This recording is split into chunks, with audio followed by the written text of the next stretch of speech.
Jake Harrison stood on the bridge of his ship looking at the terrible news on the screen. The Liberty's Edge was one of Earth's biggest warships, but today it felt small. Very small. The message from Kepler 442b had arrived 3 hours ago. 50,000 humans were dead. All of them. Men, women, children, babies. The Vorthak had come without warning and killed everyone on the planet. Jake had been to Kepler 442b once. He remembered the small farms and the children playing in the fields. The colonists had worked for 20 years to make that dead rock into a home. They grew food, built schools, and raised families. Now they were all gone. "Sir, the Galactic Council is calling," said Lieutenant Amy Rodriguez from her station. She was young, maybe 25, with angry eyes. "Put them on screen," Jake said. The blue face of Counselor Veltar appeared. The alien looked bored, like always. "Commander Harrison, the Council has reviewed the incident on Kepler 442b.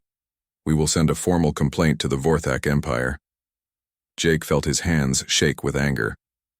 A complaint? They murdered 50,000 people. "The Council understands human emotions can be difficult to control, but we must follow proper procedures. Both sides need to show restraint." "Both sides?" Jake's voice got louder. "We didn't do anything. They came to our world and killed innocent people. Kepler 442b is in disputed space. The Vorthak have claims there too. Perhaps humans should not have settled there." Jake wanted to punch the screen. For 30 years, humans had listened to this garbage. Every time aliens hurt humans, the Council told them to be calm. Every time humans asked for help, the Council said no. Every time humans tried to defend themselves, the Council said they were being too aggressive. The call ended. Jake stared at the empty screen for a long time. Dr. Lisa Carter was on Earth in the big meeting room where the Council held its sessions. She had been Earth's voice for 10 years. She believed in peace and talking instead of fighting. But today, something broke inside her. 50,000 people, she said to the room full of aliens. 50,000 humans are dead, and you want us to show restraint? The Council members looked at each other. Most of them thought humans were weak and stupid, young species they called them, too emotional to understand real politics. "Dr. Carter," said the Council chairman, a tall gray alien with no eyes. "Your species must learn patience. Violence is not the way." "Violence?" Lisa stood up, her chair falling backward. "We have been patient for 30 years. 30 years of your stupid rules.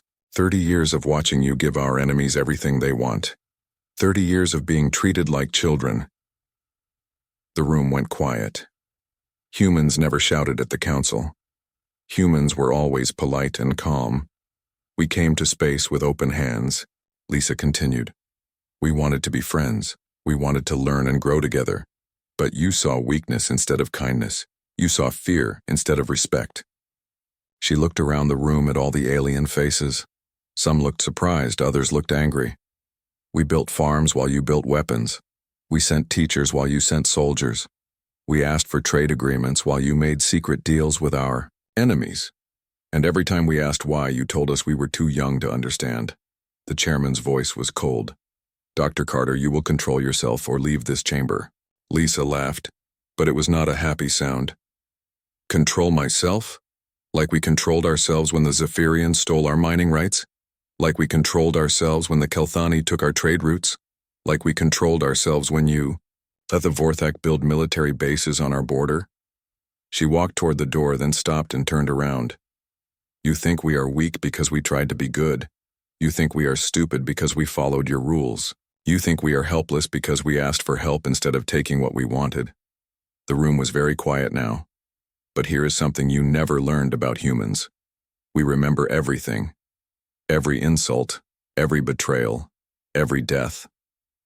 And we learn from everything. Every weapon you used against us, every trick you played on us, every weakness you showed us." She opened the door. 50,000 people died today because you would not protect them. How many more will die because you will not let us protect ourselves? The door closed behind her.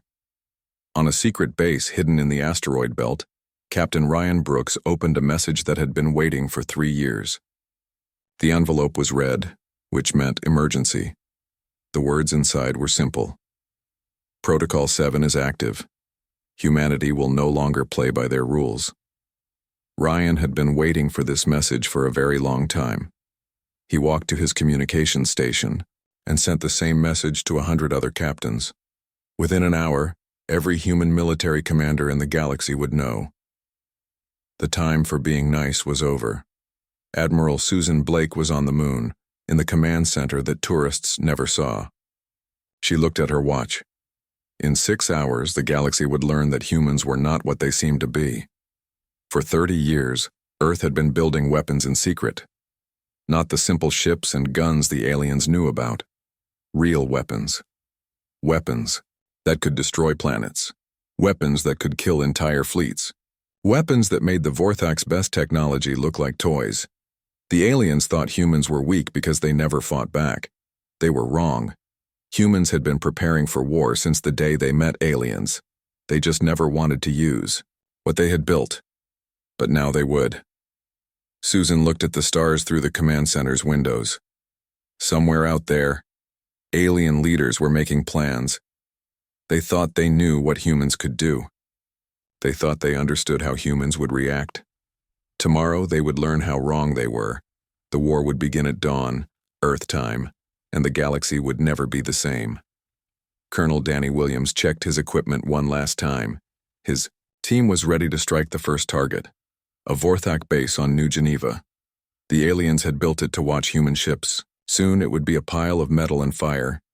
Danny had lost friends on Kepler 442b. Good people who just wanted to live in peace.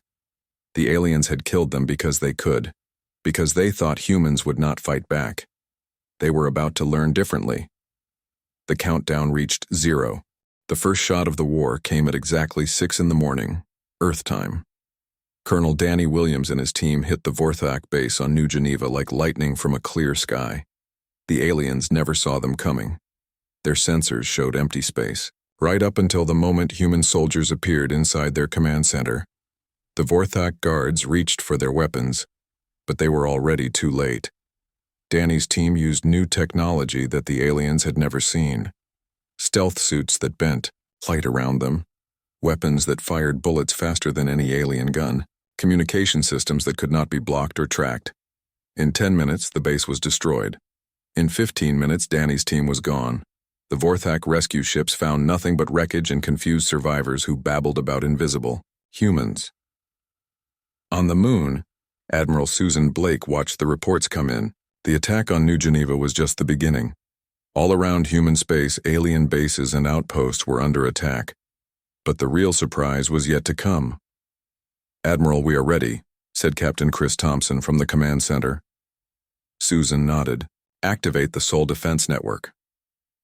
Around Earth's solar system, things that looked like mining stations and communication satellites began to change. Metal panels slid away to show massive weapons. Engines came online to reveal that the stations could move. Power cores that had been hidden for decades started to glow. The alien spy ships watching Earth's system could not believe what they were seeing. Humans had built a fortress around their home world, and nobody had noticed. The weapons were huge. Bigger than anything on alien warships. The power signatures were off all the charts. Some of the stations were as large as cities, armed with guns that could destroy moons. On the bridge of a Zephyrian spy ship, Captain Zelmoth stared at his screens in shock. "How long have those been there?" "The construction signatures suggest 30 years, his science officer replied. "Sir, they have been building this since first contact.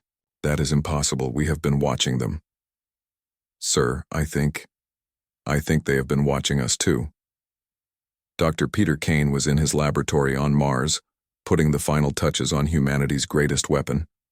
Not a gun or a bomb, but something much more dangerous to alien military power. Peter had spent 20 years studying alien tactics and technology. Every battle the aliens fought, every ship they built, every strategy they used. He learned it all, and then he taught it to the most advanced computers humans had ever built. The adaptive warfare AI was ready.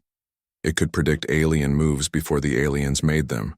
It could find weaknesses in alien defenses that no human had ever seen. It could design new weapons and tactics in real time. "Computer, show me the Vorthak fleet movements for the last week," Peter said. Information filled the screens around him. The computer had been tracking every Vorthak ship in the galaxy. It knew where they were going and why. It even knew what orders they had received.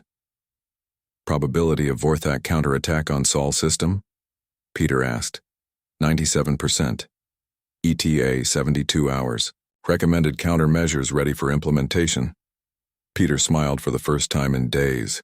The aliens thought they were fighting humans. They were actually fighting something much smarter. Ambassador Helen Foster had been Earth's diplomat for 15 years. She had always been polite and calm, even when aliens insulted her. She had always looked for peaceful solutions, even when aliens broke their promises. Today she was different. The Galactic Council emergency session was in chaos. Reports of human attacks were coming in from across the galaxy. The council members were shouting at each other in a dozen alien languages. Helen waited for them to quiet down. When they finally noticed her, she was standing calmly with her hands behind her back. "The council recognizes the human representative," said the chairman. "Thank you," Helen said. Her voice was very quiet, but somehow everyone heard her clearly. "I have come to deliver a message from Earth." "Is Earth going to apologize for these unprovoked attacks?" asked Counselor Veltar. Helen smiled, but it was not a friendly smile. "No, Earth is going to explain why they were provoked." She touched a control on her wrist. The room's main screen lit up with images from Kepler 442b. Dead humans, burned homes, children's toys scattered in the dirt. "For 30 years, we asked you to protect innocent humans from violence. You refused. For 30 years, we asked you to treat us as equals. You refused. For 30 years, we asked you to honor the agreements you signed with us. You refused." The images changed. Now they showed alien military bases built on human territory. Alien ships stealing from human cargo, vessels, alien soldiers killing human civilians. "Every time we came to you for justice, you told us to be patient. Every time we asked for help, you told us to help ourselves. Every time we tried to defend ourselves, you told us we were being aggressive." Helen walked closer to the council's platform. "So we listened to you. We helped ourselves. We learned to defend ourselves. We found our own justice. You are declaring war on the entire galaxy," shouted a Kelthani representative. "No," Helen said calmly. "We are declaring that we will no longer allow the galaxy to declare war on us." "Earthy," Chairman's voice was angry. "Earth will face consequences for this aggression." Helen laughed. "Consequences? From whom? Your military bases are burning. Your fleets are running away. Your spies are dead or captured." She turned to look at the whole council. "You had 3 decades to learn that humans prefer cooperation to conquest. You chose to test how much we would endure before we stopped being cooperative. Now you know." Helen walked toward the door. "Earth's terms are simple. Withdraw all military forces from human space. Pay compensation for all humans killed by your allies. Recognize human sovereignty over our territory. You have 48 hours to comply." "And if we refuse?" the chairman asked. Helen stopped at the door and looked back. "Then you will discover that the humans you have been fighting today were not our military. They were our diplomats. You have not seen our military yet." She left the room in silence. Captain Amy Rodriguez commanded the stealth destroyer Knight's Fury. She had been waiting in dark space for 3 years, her ship powered down and invisible. Today, she finally had orders to move. The Knight's Fury and 12 other stealth ships just like it were humanity's secret sword. They could travel anywhere in the galaxy without being detected. They could strike any target without warning. And they were already in position around every major alien world. Amy's target was the Vorthak homeworld. Not the planet itself, but the orbital shipyards where they built their war fleet. In 6 hours, those shipyards would be gone. "All stations report ready," said her second-in-command, Lieutenant Ben Hayes. Amy looked at the beautiful blue and green world turning slowly. Beneath them, billions of Vorthak lived there. Most of them had probably never heard of humans. After today, they would know who humans were. "Begin the attack," Amy ordered. The night's fury fired its first shot, and the galaxy would never underestimate humans again. The Vorthak Empire had ruled part of the galaxy for 1,000 years. Their ships were fast and strong. Their soldiers were fierce and brave. Their leaders had never known defeat. Admiral Kreshtar commanded the largest fleet in Vorthak history. 300 warships armed with the best weapons his people could build. He was going to Earth to crush the humans once and for all. "Humans think they can fight us?" Kreshtar laughed as his fleet moved through space. "They are soft creatures from a weak world. This will be over quickly." His intelligence officers had told him about the human attacks. Small raids by cowards who ran away after shooting. Real warriors did not fight like that. Real warriors met their enemies face to face. Kreshtar would show the humans what real war looked like. But as his fleet got closer to Earth's solar system, strange things began to happen. Ships on the edge of his formation simply disappeared. No explosions, no distress calls. They were just gone. "Sir, we have lost contact with 12 ships," reported his communications officer. "Sensor problems," Kreshtar said. "Fix them." But the sensors were working fine. The ships were really gone, and more were disappearing every hour. General Chris Thompson watched the Vorthak fleet from Luna Command, the secret military base built inside Earth's moon. The aliens still had no idea it existed. They thought the moon was just a dead rock. "Sir, the Vorthaks are down to 200 ships," reported Captain Kate Murphy from her weapons station. "Keep picking off the stragglers," Chris ordered. "Let them get close enough to see Earth. I want them to understand what they are facing before we destroy them." The human plan was perfect. The Vorthaks were flying into a trap that had taken 30 years to build. Every asteroid, every satellite, every piece of space junk in Earth's system was really a weapon or sensor platform. The aliens thought they were hunting humans, but they were the ones being hunted. Captain Amy Rodriguez and the Knight's Fury had finished their mission at the Vorthak homeworld. The orbital shipyards were now glowing clouds of metal and fire. It would take the Vorthaks 50 years to build new ones, but Amy was not done. Her next target was a Vorthak supply base 3 systems away. The aliens were about to learn that humans could be everywhere at once. "Jump engines ready," reported Lieutenant Ben Hayes. "Take us out," Amy ordered. The Knight's Fury disappeared from Vorthak space and reappeared near the supply base 2 minutes later. The alien guards were still looking at the explosions from the shipyards when human torpedoes began hitting their station. All across the galaxy, the same scene was playing out. Human ships appeared from nowhere, destroyed their targets, and vanished again. The aliens had no way to fight back because they never knew where the humans would strike next. On the crystal world of Zephyr Prime, engineer Tony Clark was leading a different kind of attack. The Zephyrians had taken control of human mining operations for 20 years. They said humans were too stupid to use the equipment properly. Today, Tony was going to show them how well humans understood their technology. "All teams in position," Tony said into his communicator. He was hiding in the crystal forests near the main mining facility. 50 human saboteurs were scattered around the complex. The Zephyrians had built their operation using human workers and human knowledge. But they had never bothered to learn how the systems really worked. They just gave orders and expected humans to obey. That was their mistake. "Execute," Tony ordered. The mining facility began to shake as explosions rippled through it. But these were not random bombings. Tony's team had carefully placed their charges to cause a chain reaction. The aliens' own equipment was tearing itself apart. Within an hour, the most productive mining operation in Zephyrian space was a pile of broken crystal and twisted metal, and the humans who had built it had vanished into the forest. Dr. Nancy Green was no longer Earth's chief scientist.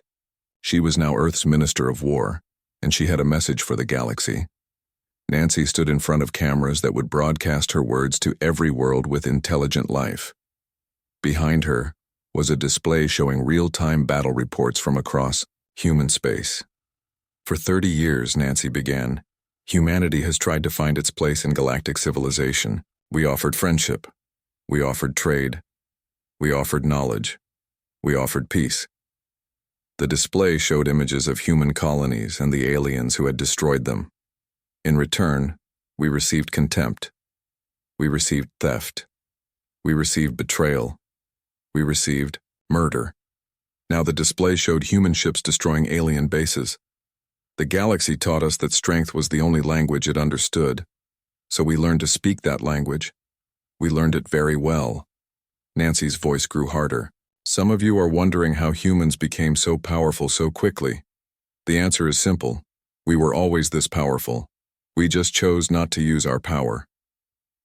The display showed the hidden weapons around Earth and the secret shipyards in the asteroid belt. Every year that you dismissed us as weak, we grew stronger. Every insult you gave us, we remembered. Every trick you used against us, we learned. Nancy looked directly into the camera. You thought our restraint was weakness. You thought our patience was fear. You thought our diplomacy was surrender. You were wrong about all of it. The display now showed a map of the galaxy.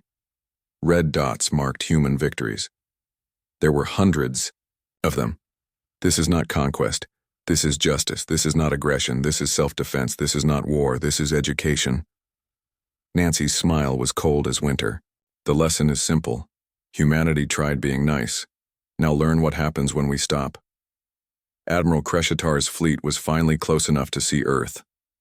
The blue world looked peaceful and defenseless. No ships, no weapons, no defenses he could detect. Prepare for orbital bombardment, Kreshitar ordered. We will make an example of this world. But as his ships moved closer, space itself seemed to come alive. Asteroids turned out to be battleships. Satellites revealed massive guns. The empty void filled with human weapons that had been hiding in plain sight. Sir, we are surrounded, his tactical officer screamed. Impossible. There is nothing here. Sir, we count over 500 human vessels. Where did they come from? Kreshitar stared at his screens in horror. The humans had not just built a defense fleet, they had built a fortress that filled the entire solar system. All ships retreat, he ordered. But it was too late. The humans had been waiting for this moment for 3 decades. They had planned every detail. They had prepared for every possibility. The Vorthak fleet that had come to destroy Earth was destroyed instead. In 6 hours, 300 of the galaxy's most powerful warships were reduced to scrap metal and floating debris. Only one Vorthak ship escaped. Admiral Kreshitar himself in a damaged cruiser with half his crew dead. The humans let him go on purpose. They wanted him to tell his people what he had seen. They wanted the galaxy to know that Earth was no longer defenseless. From Luna Command, General Chris Thompson watched the last Vorthak ship limp away. Around him, his officers were cheering and celebrating. But Chris was not celebrating. This was only the beginning. The galaxy was about to learn that humans were not just good at defense. They were very, very good at attack. The news of the Vorthak fleet's destruction spread across the galaxy like wildfire. Admiral Kreshitar's report was simple and terrifying. Humans had been hiding their true strength for 30 years. On the Galactic Council homeworld, emergency. Meetings ran day and night. The council members who had dismissed humans as weak and primitive now faced a terrible truth. They had created their own worst enemy. How many ships do the humans really have? Asked Counselor Veltar, his blue skin pale with fear. Our intelligence suggests at least 2,000 combat vessels, replied the military advisor. But that number keeps growing. They appear to have multiple hidden shipyards. The chairman sat in silence for a long time. 2,000 ships was more than the entire Galactic Council fleet combined. What do they want? He finally asked. Admiral Tony Clark commanded the human fleet that approached Proxima Station, the Council's greatest military base. For 50 years, this fortress had protected the galaxy's rulers. Its shields could stop any weapon. Its guns could destroy any fleet. But the aliens had never faced human weapons before. All ships, this is Admiral Clark. Tony spoke into his communicator. Remember, we are not here to destroy everything. We are here to prove a point. The human fleet was smaller than usual. Only 50 ships against a fortress that could hold off 1,000. But these 50 ships carried weapons that the galaxy had never imagined.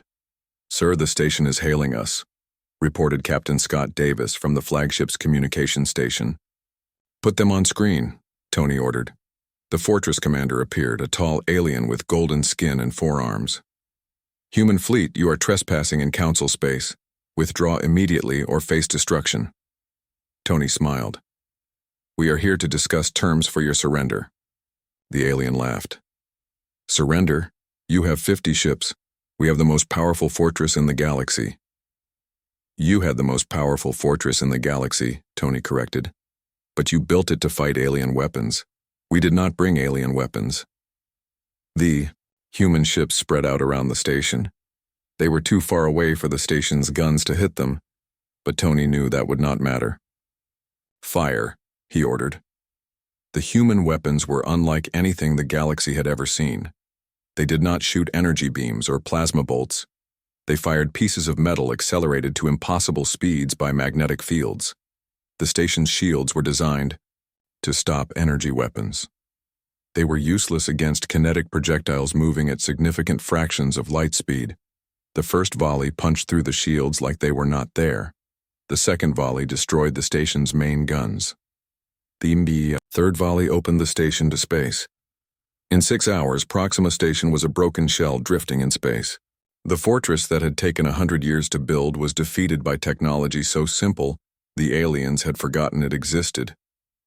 Dr. Nancy Green stood before the galaxy's leaders again, but this time she was not asking for anything. She was telling them how things would be. "The Galactic Council is finished," she announced. "Your military is destroyed, your authority is broken, your time is over." The remaining council members sat in their chairs like statues. They had no words left. "Earth will now establish the Terran Accords," Nancy continued. "New rules for a new galaxy. Rules that protect innocent people instead of protecting bullies." She touched a control, and the new treaty appeared on screens around the room. "All species that want to participate in galactic civilization will sign these accords. All species that refuse will be left alone, as long as they leave human space. Alone." Counselor Veltar finally found his voice. "You cannot restructure the entire galaxy." Nancy looked at him with cold eyes. "We can. We are. We will." The treaty was simple. No species could attack civilians of another species. No species could claim territory that belonged to someone else. No species could steal technology or resources. And every species had the right to defend itself. "These rules seem reasonable," admitted a Kelthani representative. "Of course they are reasonable," Nancy replied.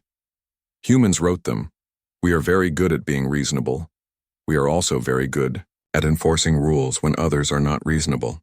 On distant worlds, human ships enforced the new reality. Captain Rachel Adams led the bombardment of Vorthak military bases. Her weapons could target individual buildings from orbit, leaving civilians unharmed while destroying only military targets. "This is your final warning," Rachel broadcast to the Vorthak homeworld. "Surrender your military fleet and accept the Terran Accords, or watch your war machine burn." The Vorthak government tried to negotiate. They offered tribute and trade deals. They promised to be good neighbors. Rachel's answer was simple. "Too late. You had 30 years to be good neighbors. You chose to be conquerors instead." The orbital bombardment was precise and terrible. Every military base, every weapons factory, every shipyard on the Vorthak homeworld was destroyed. But not one civilian building was touched. The message was clear. Humans could end any civilization they wanted to, but they chose to be merciful to those who surrendered. Engineer Ron Martinez led teams across the galaxy, studying alien technology that had been forbidden to humans for decades. Every secret, every advanced design, every hidden capability was now open to human research. "Sir, look at this," said Dr. Kate Murphy, pointing to a Zephyrian computer core. "Their quantum processors are actually less efficient than our neural networks. We have been ahead of them for years." Ron was not surprised. Humans had been forced to innovate while aliens relied on old technology. The species that everyone thought was primitive had actually become the most advanced. Package it all up, Ron ordered. Every piece of tech, every research note, every design blueprint. Earth scientists will want to see everything. The knowledge that had been denied to humanity for 3 decades was finally coming home. President. Victoria Holmes prepared to address not just Earth but the entire galaxy. Her speech would be broadcast to every world with intelligent life. Every species would hear humanity's new position. Victoria stood in the Oval Office, looking out at the stars through the window. Somewhere out there, alien leaders were making difficult choices. Submit to human authority or face human power. My fellow humans, she began, and to all intelligent species listening across the galaxy. Today marks the end of one era and the beginning of another. The camera showed her face, calm and confident. For 30 years, humanity sought partnership in galactic civilization. We were told we were too young, too emotional, too weak to understand how the galaxy really worked. Victoria walked to a display showing the current state of galactic politics. Human green covered much more territory than it had a week ago. We learned how the galaxy worked. We learned that strength was respected and weakness was exploited. We learned that justice was something you took, not something you were given. She turned back to the camera. Some of you fear human dominance. You should not. Humans do not want to rule the galaxy. We want to fix it. The display changed to show the Terran Accords and the species that had already signed. The old system failed because it protected the powerful at the expense of the weak. The new system will protect everyone equally. That is the human way. Victoria's voice grew stronger. To those who accept the new order, welcome to a galaxy where justice exists for all species. To those who resist, remember that human patience has limits, and you have already exceeded them. Dr. Greg Powell stood in the ruins of the old council chambers, writing his final report as Earth's xenopsychology advisor. The job was done. The galaxy understood humans now. They mistook our desire for peace as inability to wage war, he wrote. They confused our diplomatic approach with weakness. They assumed our restraint meant we had nothing to restrain. Greg looked around the empty chamber where alien leaders had once plotted against humanity. The galaxy spent 30 years teaching humans to be warriors. They succeeded beyond their worst nightmares. He closed his report and sent it to Earth. Tomorrow he would help write the rules for the new galactic order. Rules that would prevent anyone from making the same mistake again. The galaxy had learned its lesson. When humans said enough, they meant it completely. 6 months after the war began, the galaxy was a very different place. The old Galactic Council was gone. The Terran Accords governed relations between species now, and humanity stood as the galaxy's new peacekeepers. Ambassador Carl Foster walked through the halls of New Geneva Station, humanity's new diplomatic center. Carl was Helen Foster's brother, but where Helen had been forced to be polite while aliens insulted her, Carl's job was much easier. Ambassador Foster, said the Kilthani trade representative, bowing deeply. The Confederation has prepared the compensation payments for the human colonies we damaged. Carl looked at the documents on his tablet. The numbers were fair, but that was not the point anymore. The payments are acceptable, Carl said. But understand this. We are not taking your money because we need it. We are taking it because justice requires it. The Kilthani nodded quickly. Everyone understood justice. Now, in the asteroid belt, Admiral Patricia King oversaw the construction of humanity's new monitoring network. Thousands of sensor platforms spread across the galaxy, watching everything that happened in space.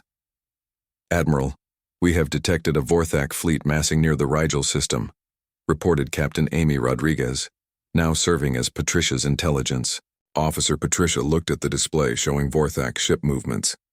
How many ships? 50 combat vessels. They appear to be testing our response time. Patricia smiled. The Vorthaks were learning, but they were slow learners. Send the Knight's Fury and her escort group, Patricia ordered. Standard reminder protocol. 20 minutes later, the Vorthak fleet scattered as human stealth ships appeared among them. No shots were fired. No threats were made. The human ships just appeared, stayed for 10 minutes, then vanished again. The message was clear. We are watching you. We can reach you anytime we want. Behave yourselves. Engineer Ron Martinez had the best job in the galaxy. He was in charge of upgrading human technology using everything they had learned from alien civilizations. But the biggest surprise was how little the aliens actually knew. Sir, the Zephyrian crystal technology is impressive, but our synthetic alternatives are actually stronger, reported Dr. Kate Murphy from her research station. What about Kelthani biocomputing? Ron asked. Their organic processors are efficient, but our quantum systems are faster and more reliable. Ron shook his head in amazement. For 30 years, aliens had convinced humans that alien technology was superior. The truth was exactly the opposite. Keep testing everything, he ordered. I want to know how far ahead we really are. The answer would shock everyone. In most areas, humans were not just equal to alien civilizations. They were decades ahead. President Victoria Holmes met with the leaders of the dozen species that had signed the Terran Accords. The meeting was on Earth, in a new building built specifically for galactic diplomacy. The trade routes are open again, reported the Altarian ambassador. Piracy has dropped to almost zero since human patrols began. The border disputes between our species have been resolved peacefully, added the Centauri representative. Human mediators are very effective. Victoria nodded. The new system was working better than anyone had expected, when everyone knew that humans would enforce the rules fairly and completely. Most conflicts solved themselves. There is one concern, said the Kelthani delegate carefully. Some species fear that human power is too great. They worry about what happens if humans become unreasonable. Victoria looked around the table at the alien faces. They were right to be concerned. Human power was enormous now. Your fears are understandable, she said. But consider this. If humans wanted to conquer the galaxy, we would have done it already. We had the power 6 months ago. We have even more power now. She stood and walked to a window showing Earth's blue sky and white clouds. But we did not conquer anyone. We freed slaves. We stopped pirates. We ended wars. We protected the weak from the strong. Victoria turned back to the table. Human power exists to serve human values, and human values say that everyone deserves to live in peace and dignity. The aliens exchanged glances. They were beginning to understand that humans really were different. Captain Scott Davis commanded the patrol ship Liberty's Dawn on the outer edge of human space. His job was to watch for threats and help anyone who needed assistance. Captain, we are receiving a distress call, reported Lieutenant Ben Hayes from the communication station. What kind of distress? A Vorthak cargo ship is under attack by pirates. They are asking for help. Scott considered this. 6 months ago, the Vorthaks had been humanity's enemies. They had killed innocent humans and shown no mercy. Set course. For the cargo ship, Scott ordered. Maximum speed. Sir, they are Vorthaks, Ben pointed out. They are people in trouble, Scott replied. That is all that matters now. The Liberty's Dawn arrived just as the pirates were boarding the cargo vessel. The attackers scattered when they saw the human ship approaching. Everyone in the galaxy knew better than to fight humans now. Vorthak vessel, this is Captain Davis of the Human Patrol Service. Are you all right? The Vorthak captain's voice was full of surprise and gratitude. Yes, we are safe now. Thank you, Captain. We did not expect humans to help us. Scott's voice was calm and professional. The Terran Accords protect all species equally. That includes former enemies who accept the new order. It was a lesson that the galaxy was still learning. Humans meant what they said about justice for everyone. Dr. Nancy Green, now serving as Earth's Secretary of Galactic Affairs, reviewed the latest reports from across human space. The numbers were better than anyone had dared hope. Trade was up 60%. Wars between alien species had dropped to zero. Piracy was almost gone. Scientific cooperation was at an all-time high. Dr. Green, the Andorian Republic, has requested admission to the Terran Accords, reported her assistant, Dr. Lisa Carter, who had returned to diplomacy after her famous speech to the Old Council. That makes 37 species, Nancy noted. How many are left? Only 12 major civilizations remain outside the Accords. Most of them are isolated species that prefer not to interact with others. Nancy nodded. That was fine. The Accords did not require everyone to participate, they just required everyone to follow the rules. What about the holdouts? Any problems with the hegemony or the Empire remnants? The hegemony is considering joining next month. The Empire remnants are keeping to themselves but following the non-aggression clauses. The new order was working because it was simple and fair. Follow the rules and prosper.